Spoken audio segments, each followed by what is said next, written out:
Okay, there we go. Very well. Okay, thank you very much for that, Julia, for the introduction. I'm going to give a very high level overview of the ecosystems of the ACT and of the particular fauna and flora species that can be found in the Canberra region. I've restricted it to the Canberra district rather than being out to the larger area, the Southern Tablelands. We do have a very special area here.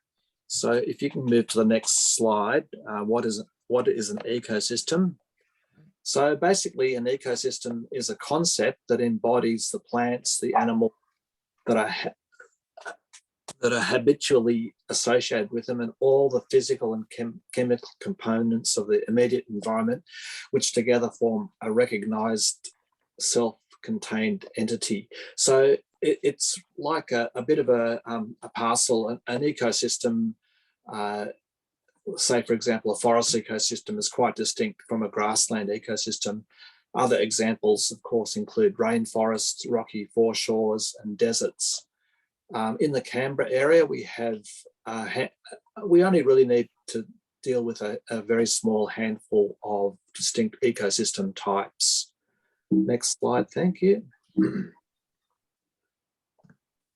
So the main ecosystems in the Canberra area are forests, woodlands, grasslands, and wetlands and riparian systems. Riparian systems refer to the ecosystems that occur in and along rivers. We also talk about modified ecosystems, those created by humans, and they include things like the urban landscape, gardens and city buildings, agricultural landscapes, so the farms, crops, pastures, and plantations. Next. Forest ecosystems are typified by systems in which the tree canopies generally touch each other. So where you have a natural ecosystem where the trees are close together, we refer to that as a forest. And you might actually have a shrubby or a grassy ground layer, or in the case of wet forests, you have tree ferns and other ferns. There are two main forest types locally. We have wet forests, and they occur up in the mountains, so up at Tidbinbilla and up in the Madgee National Park, especially in the gullies. And we have dry forests. Now, if I'm looking out across this very minute, looking across the Black Mountain, Mount Ainslie, Mount Majura, they all contain dry forests. They're usually shorter in stature, and they're more open than wet forests, and they, as I said, they occur in the hills around our city. With any of these ecosystem types, we generally further subdivide them into what we know as communities or associations, and they're typified by their particular suite of distinct tree species and other species that make up the canopies and the mid layers. So remember that word, communities or associations. So there's a picture there of a forest composed mainly of scribbly gum. Forests can be extremely diverse.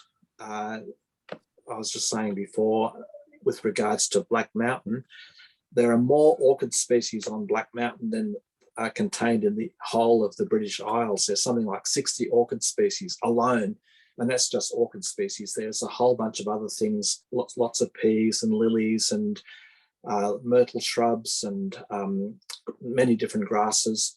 So you can see our forests are very, very diverse. Now, forests are distinct from woodlands. People tend to use these two terms interchangeably, but woodlands tend to have more widely spaced trees, and the canopies are spreading. So they have broad spreading canopies, and they don't touch, the canopies of each tree doesn't touch the tree next to it. Woodlands are typically found on the lower slopes and on the flats. Not quite yet there, Julia, thank you. they're typically found on the deeper soils, on the lower slopes and the flats where there's more water availability.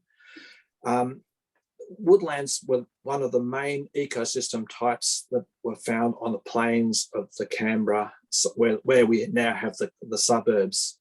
They were mostly occupied by either woodlands or grasslands. And like forests, they're also further divided into different community types. So the picture on the bottom left is an apple box woodland. The one in the middle is a snow gum woodland. And the one on the right, and this is an important one, is the box gum woodland. It contains trees species including yellow box and Blakely's red gum, hence box gum. They have a grassy ground layer, and they're the iconic woodlands of our region. Next slide.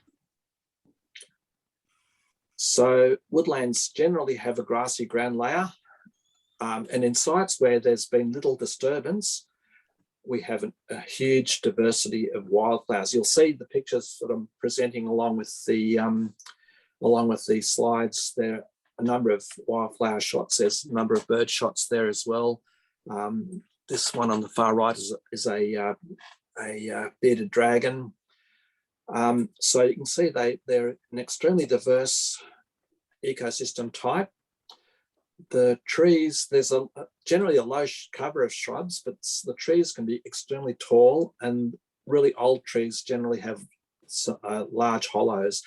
And hollows are really important for many of our woodland fauna species, including parrots, cockatoos, kookaburras, owls, possums, bats, down to the smaller things like pardalotes and kingfishers and tree creepers. So they're really important in the landscape. Another really important element in woodlands and in forests too, for that matter, is the fallen timber. So it's really important to retain fallen timber on the woodland floor, because they provide another range of habitat types, particularly things like insects and reptiles and frogs. Next one, thank you. So the next ecosystem type, the next important ecosystem type, grasslands. So grasslands are dominated by a range of native grasses. They're dominated by the grasses, but in natural sites or sites in high condition, there's a very high diversity of wildflowers. They occur between the tussocks of the grasslands. Again, extremely diverse. There's a lot of species which are found only in grasslands. So along with woodlands, grasslands are the other ecosystem type that were found on the plains of the Canberra, of what is now the city of Canberra. So grasslands occur in the cold, wet depressions where frosts and waterlogged soils or cold or hot winds prevent or restrict tree growth. And like the woodlands and forests, they are too divided into distinct community types. So the next slide shows 3 of those community types. So that beautiful brownish view of the grasslands on the left-hand side, that's kangaroo grass with large tussocks of snowgrass being the silver tussocks between them. That golden sheen on the right-hand side is the spear grass, and that's another particular community type. And the one on the bottom with the waterside vegetation, that's river tussock, and that's a particular grassland type that grows in association with wetlands and riparian areas. I didn't include a slide about wetlands, but that's the other main ecosystem type in the Canberra district. Okay, now moving on to the fauna and flora. So each ecosystem type has its range of flora and fauna species, and some species are confined to a particular ecosystem, while others will occur right across a range of ecosystems. So for example, the Gang cockatoo, the icon of my old school there, Marie, North Annesley Primary School, and an icon of everybody's hearts, I think, is the one of the favourite birds of Canberra. It is found in wet forests and dry forests. It's found in woodlands, and it's now also found in the urban landscape in the city of Canberra, and including, I believe, Alice, in your trees, in your woodland. We did actually observe a nest, yes, in one of the hollows. Fantastic. And of course, some of those orchids are restricted to the dry or wet forests. Those two birds on the right-hand side, the speckled warbler and the brown tree creeper, they too occur in both forest and woodland situations. Then moving on to the woodland fauna. The woodland, there are many species of birds and flora and reptiles, for that matter, which are only found in woodlands. They tend not to be found in the more dense forest ecosystems. Things like the beautiful diamond firetail, the hooded robin, the scarlet robin, the flame robin, and the Rosenberg's monitor, they tend really to be restricted to open woodland country. And that goes for some of the flora species too. That beautiful purple flower in the top right, the top row is the austral bugle. That particular form is only found in woodland.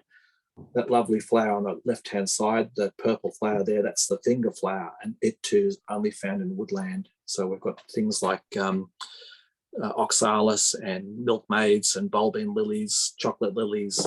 So there's a huge range of fauna and flora species which are found particularly restricted to woodlands. And the same goes for grasslands. There are a large number of flora and fauna species, and many of them are restricted to grasslands. So moving from left to right on the top row, there's the pink-tailed worm lizard, the little whip snake, the golden sun moth, that very, very cryptic reptile in the left, the second column or second row, the grassland Elis dragon, and the little, the striped legless lizard, and on the bottom row, the Kurabarama camberi, the Kurabarama cricket, the raspberry cricket. These species, these really special species, are only found in grasslands. So you can see how important grasslands actually are. The next slide shows a portion of the vegetation map of the Canberra area. Now you might, if you're a long-term Canberra resident, you'll recognise that diagonal line that runs through the bottom left-hand corner. That's Anzac Parade leading down to Lake Burley Griffin, with Mount Ainslie in orange in the top. So you can see there's forest and open forest on Mount Ainslie. The lower slopes are occupied by woodland, and a lot of that suburb area, that dark grey area, would have been occupied by woodland, and then running right down into the grassland, which we still have large areas of north of the airport on the far right. So you can see how the vegetation sorts itself out according to the landscape. And this is where we get that idea of the ecosystems. It's the physical and the chemical environment that determines what grows where. All right, next slide, thank you. So what are the threats to some of our ecosystems and species? Threats to our ecosystems and the fauna and flora include urban and agricultural expansion. So we've had the situation where agriculture, the formation of crops and pastures, and the development of our cities has really impacted on a lot of our threatened ecosystems. Currently, we still have things like weed invasion, feral animals. We have neglect and inappropriate recreational uses, and we have rubbish dumping, run-on of nutrients and changed hydrology. They're just some of the major threats that we have on these ecosystems. Some of our ecosystems are under less threat. For example, our forest ecosystems in the ACT, most of them are protected in national parks or nature reserves. And that's really just a reflection of history. People didn't use the dry forests or the wet forests on the hills because they were harder to cultivate, they were harder to graze on, so they were left in their natural state, and they've always been pretty much protected. Most of the early national parks that were actually created in dry or wet forests. However, grasslands and grassy woodlands and their component species are under severe threat. Many of those communities, the boxgum woodland, for example, the snowgum woodland, and the natural temperate grassland, they're listed as critically endangered. That means that they really deserve all the attention that we can throw at them. And many of the species of the grasslands and woodlands are also threatened. They're either endangered or vulnerable. And those that aren't endangered or vulnerable are actually considered as declining. So you can see there's been a lot of attention on these ecosystems, particularly the grasslands and the woodlands, because of their critically endangered status. Now, Julia's asked me to put in a list of where to see some of the good examples of these things. I've already mentioned Black Mountain. If you go up to Black Mountain at the moment, or Gungahlin Hill or Gosling Hill, or any of the forest reserves at the moment, you'll see some amazing displays of wildflowers. You'll see really fantastic collections of orchids and peas and lilies and a whole bunch of other things. It's just, and this season has been particularly good for that too. To see open woodlands, including the critically endangered boxgum woodland, Campbell Park has been fantastic. There's been amazing bird life out at Campbell Park. Mulligan's Flat, of course, is very famous for the conservation of woodlands. The footslopes of Mount Majura and Mount Ainslie and Red Hill and Callum-Bray, there are some really fantastic spots to see either the woodland flora.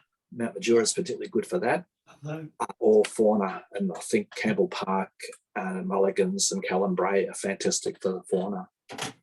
Natural grasslands are a little bit more inaccessible, but there are some really great sites around if people want to search them out. Places such as Torello Nature Reserve at Bungendore, there's a 25-hectare reserve, and in springtime that's like a wildflower garden. Queanbeyan Nature Reserve also. There are a number of smaller sites in Canberra, but they're not that easy to find, and nor are they some of them particularly accessible. There are large areas set aside throughout Gungahlin, the large grassland reserves throughout Gungahlin. They're not particularly floristically diverse. They don't have much of a diversity of flora. They're set aside particularly to conserve the fauna species. Now, clearly the next slide talks about further information, and that's not particularly useful for people looking at the presentation today, but the presentation, I'm sure Julia will be available for others to see if they want to see it. There are a number of websites with heaps of information. Look, I should have put in the Friends of Grasslands website. I forgot to put that one in. But the Botanic Bookshop at the Botanic Gardens is a great place to find books as well. There's a range of books, some of which have a particular Canberra focus as well. So that's it for me. Thank you very much. Thank you so much, Rainer. And these are some lovely, the covers of some of those books that Rainer's mentioned. Definitely worth having as reference for when you're out in the field and wanting to learn more about the incredible flora and fauna of our region. So I'm just going to take that off now, and welcome to all of those people who've joined since the start of the meeting. We're very excited to be able to present this presentation this evening about Canberra's ecosystems, and a lovely example of using sustainable woodland and meadow methods to recreate those habitats in our urban areas and our schools and other parts around the city. So now I'd like to introduce and welcome Alice, who's going to present the story of the woodland that she's been developing in Western Creek. So Alice, over to you. Thanks, Julia. I'm just going to try to get this up on the screen now. You might have to switch it over to me. Okay, I think that's let's just see. Is that letting you share? Not at this point. So multiple participants can share at the same time. So hopefully that's... Second. Hang on, that might be it there. It was working before. Yes. Just I take... think what I'm really doing is uploading it now. Yeah, it just takes a minute, so that's fine. Has anyone got any questions? While anyone got any questions or comments on Rainer's presentation? I think Rainer's just stepped out for a moment, but if there's anything that anyone wants to provide a comment on while Alice is finding those presentations. There we go. It's up. It's up. All right. Oh, well, we'll pick questions to the very end then, Alice. We'll let you proceed. Yes, thank you. Right. I'm just going to play a little short video first, and then lead into the talk. Very good. Thank you.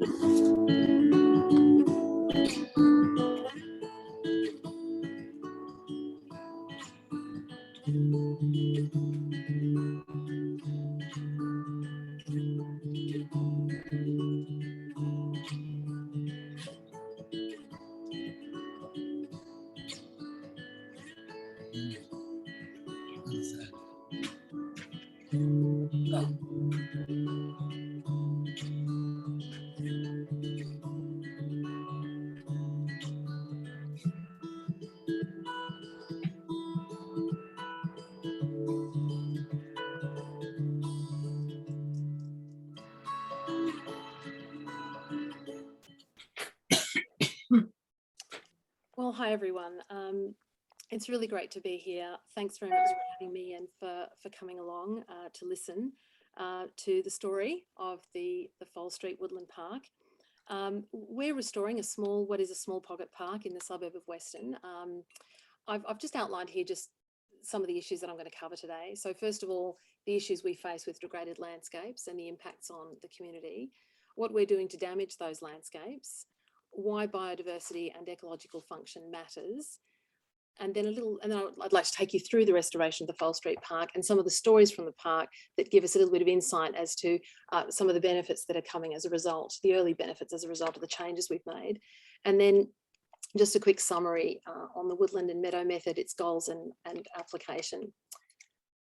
So the issues I'm sure won't be new to everyone, whether it's a park or school playground. Canberra's public spaces suffer from similar issues. We've got the problem of loss of tree canopy coverage, including in particular the loss of key mature and hollow bearing trees, the loss of middle story and understory vegetation, and of course, unsurprisingly then the loss of small bird and animal habitat, ecologically transforming weed infestations, which inevitably follow from this type of land management, an overall loss of native biodiversity, and then a desertification or drying out of the landscape through constant mowing, the erosion that follows with the loss of vegetation and soil carbon loss, and of course, climate change.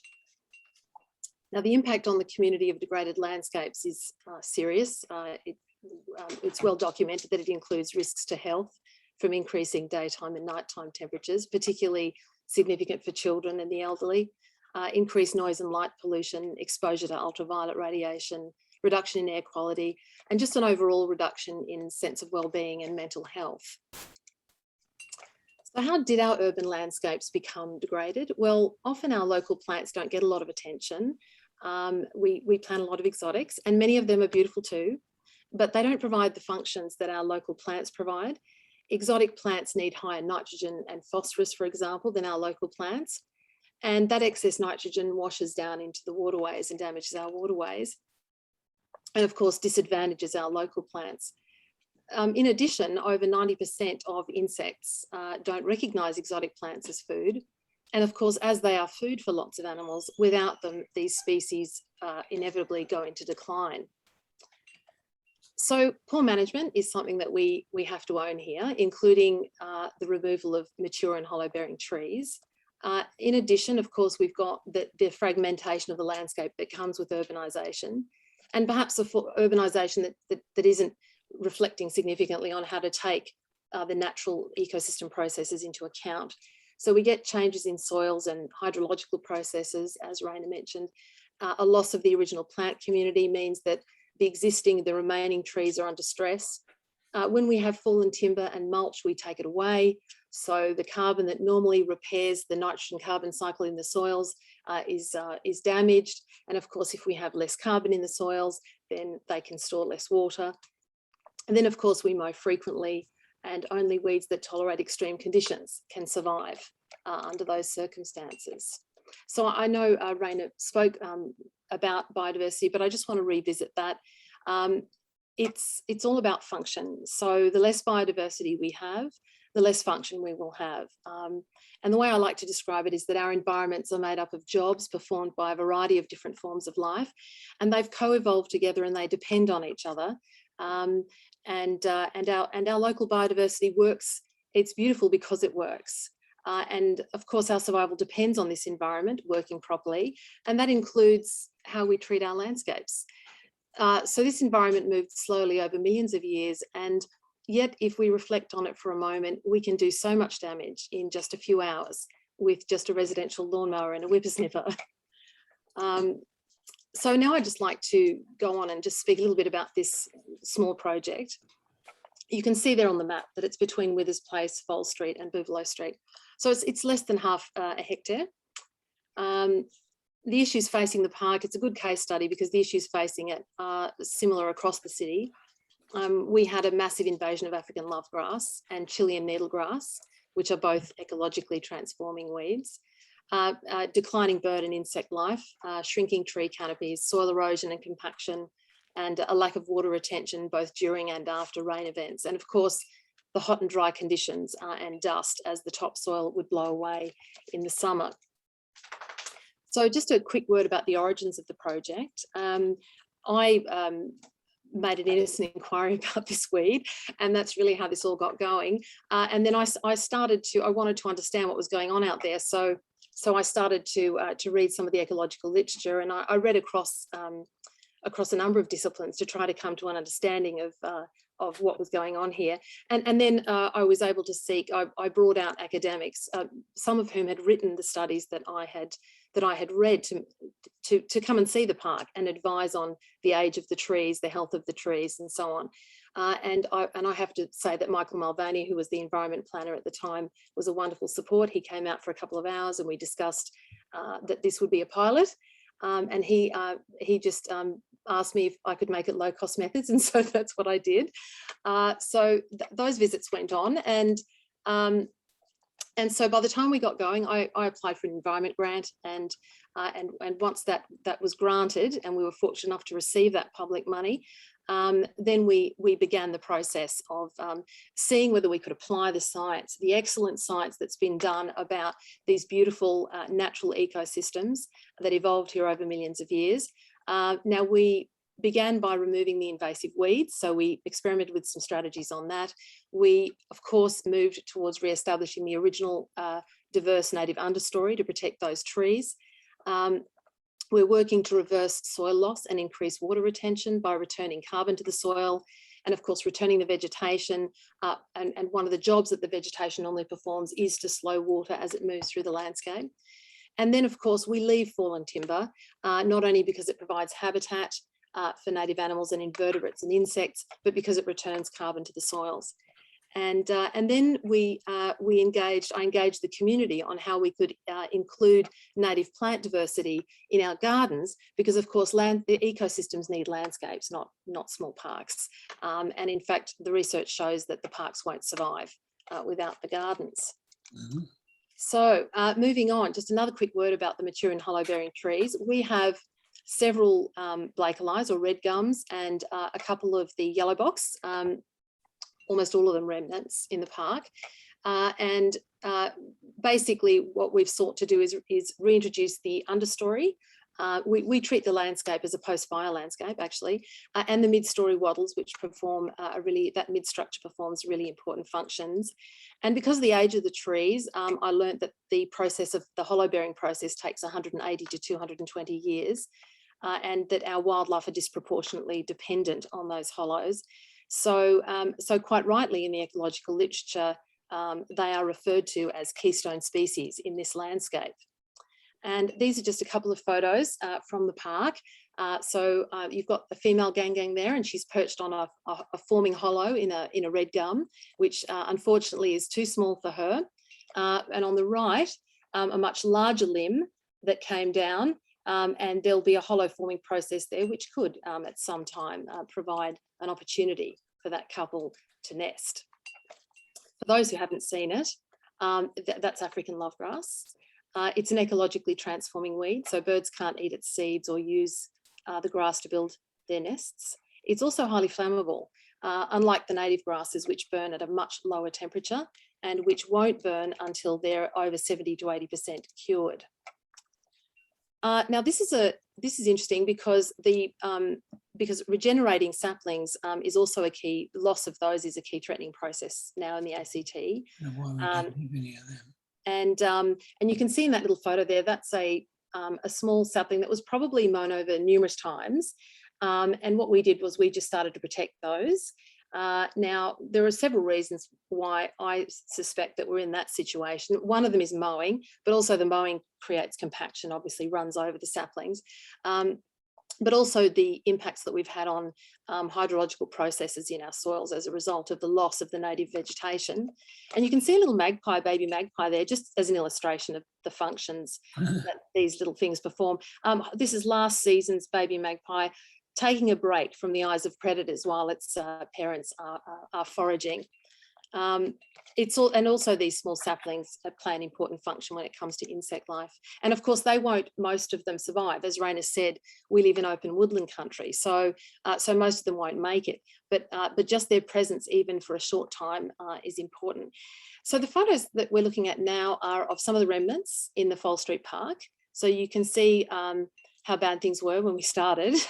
The flags that you can see were because the first approach for this method is to protect the keystone species, and so that's what we did. I'm just going to show you now some pictures of some of the original native flora that's gone back in. Raina covered this with a lot of beautiful examples, and there are numerous examples, because for every square metre of this woodland, the research indicates there were over 40 different species of native plant. In fact, that xerochrysum, or the yellow paper daisy here with those two native bees on it, they were on that flower as I put it in. It was the first one that I put in, and I couldn't believe it, but I found them on the flower as I was putting it in for the first time. So, and I just thought I'd show you a picture of some of the native wildlife that depend on the park and the surrounding gardens. One of my favourites is obviously the little possum on that limb, 300-year-old limb. The tawny frogmouths. We're very keen, we're monitoring bird life, particularly small bird life, because of the functions that birds perform, particularly for the trees, not that particular species of bird, but small birds like the silver eye that predate insect life on the leaves of the large eucalypts.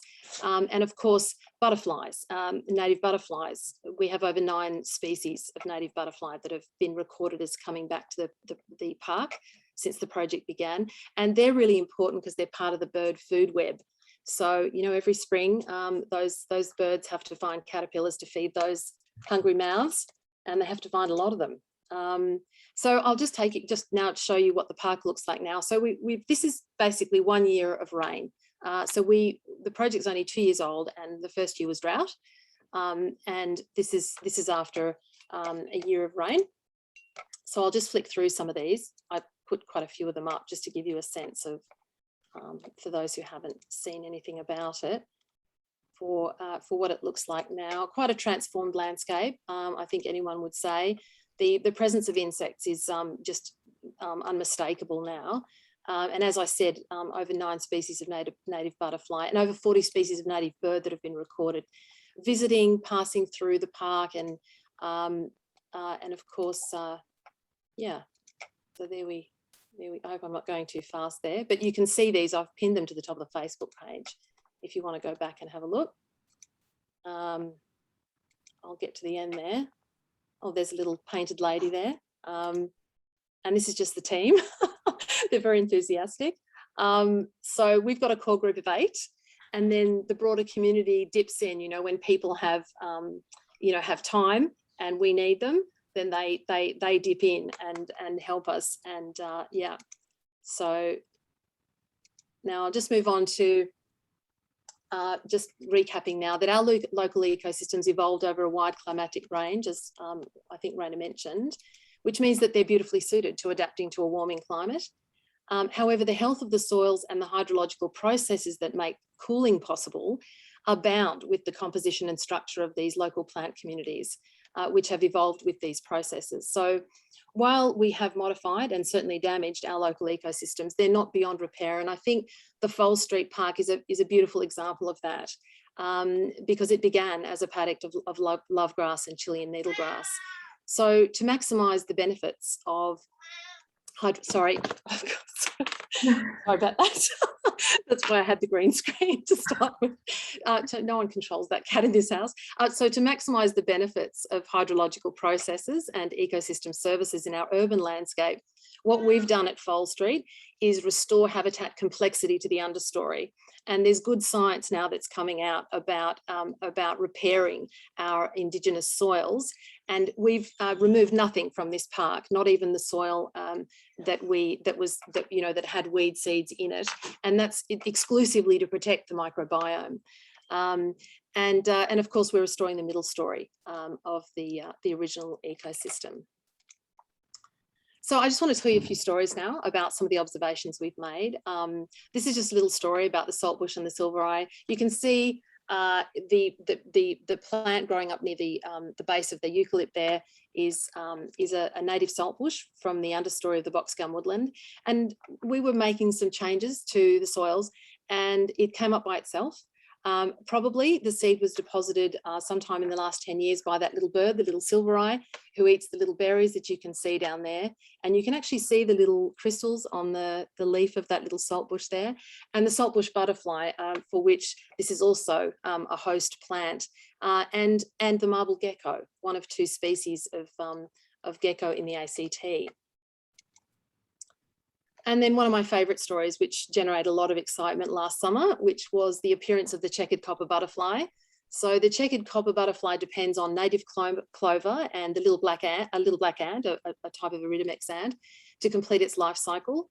The butterfly lays its eggs under the leaves of the clover, and when the eggs hatch, the little caterpillars are cared for by those ants. They're attended to, and we have a number of those relationships in the box gum woodland, and this is just one of them. So each day the ants take the caterpillars out and they feed on the leaves, and then they form a chrysalis in the nest, and after 12 days they emerge as butterflies. Quite an extraordinary story. And here's just a couple of close-ups of the ants and the eggs laid underneath the leaf of the oxalis there.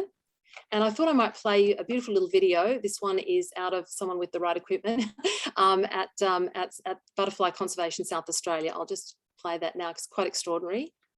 Hopefully you're getting that. Yes, we can see that, Alice. You see that? Yeah. Can you see that? Yeah. So there you have the little ant, and what's believed to be happening there is that the little caterpillar is releasing a sweet exudate, which attracts the ants, and the ants are attending to that little caterpillar. It's quite amazing, isn't it? Okay, so now just a quick summary of this method. So as I said at the beginning, these are low-cost methods. They're evidence-based revegetation techniques, and I drew on the scientific literature for that. And then we basically experimented to see what happened when we actually got on the ground. So there has been a sort of an iterative process to some extent, as one would expect. And of course, because we're restoring the natural ecosystem here, then of course we're seeing habitat enhancement for local wildlife, improved ecological and hydrological function. We're very keen on mitigating fragmentation, which is something that we're discussing with the community, and that's really about what we can do to use the native plant community to ameliorate the effects of things like roads, and particularly because these hard surfaces hold so much heat, and the impact that has on insect life. And of course, fences, how we can plant to adapt to mitigate the fragmentation that fences cause. And by fragmentation, I mean the things that we're doing with our planning that prevent the natural dispersal of seed and movement of wildlife. So the sorts of benefits, well, last summer, members of the community went out of their way to let us know that when they got to the top of Withers Place on their evening walks, they could feel the cool air coming off the park.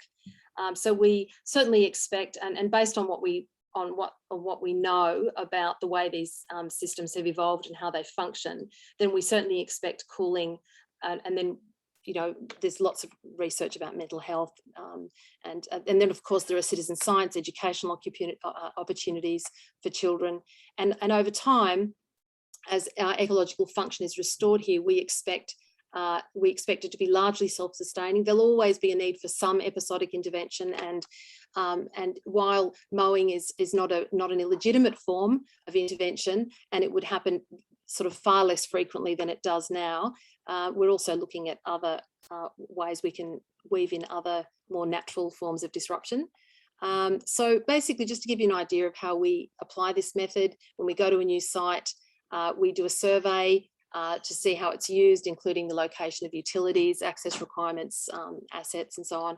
We survey the existing vegetation. We have a particular sort of integrated weed management strategy. We identify, obviously, the key trees that we protect immediately, and then we locate it in the broader landscape, the particular patch, and we address fragmentation. And then we do up a restoration plan, looking at the size and shape of this patch. We provide a species list, a weed removal strategy. We look at soil rehabilitation and decompaction, hydrological improvement strategies that we've used here. And then, of course, monitoring, which is the exciting part for wildlife as it comes back, and maintenance methods. So just to wrap that up, I hope I'm not too slow, Julia. No, going very, very well. All right. So how can we work together to protect and enhance the health of our local environment? Well, everything that I've read points very clearly that we need to protect our remaining mature and hollow-bearing eucalypts. We need to plant trees. We need to plant enough of the local species for an open woodland, as close as we can get. And we're fortunate because an open woodland is an ecosystem which is well suited to human settlement, to reasonable human settlement. We can restore our public spaces and gardens with more than just trees, but the understory and middle structure as well, and think of our gardens, parks and schools as part of the wider landscape, and plant and manage them to create and sustain